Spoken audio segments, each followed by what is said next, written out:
Allora, Presidente, Italia Veloce è un piano strategico da 200 miliardi. Nel piano, Presidente, si parla molto di Nord-Est, dalla Pedemontana al Mose, all'autostrada Venezia-Trieste. Cosa ne pensa di questa iniziativa del governo?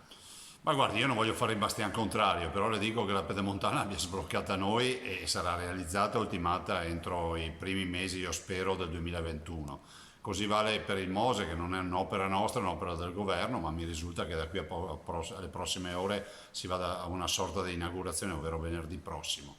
E molte altre opere. Io direi che invece bisogna adottare il sistema del Ponte Morandi, togliere tutta la burocrazia e ovviamente iniettare risorse per le opere pubbliche. Pensi solo ad ospedali e viabilità che possiamo realizzare, siamo in grado di farla velocemente, ma bisogna che il governo ci sia. Su questa partita penso che non si risolva il problema semplicemente con questo, dando il nome a un provvedimento di Italia Veloce. Mi sa che si va ancora piano.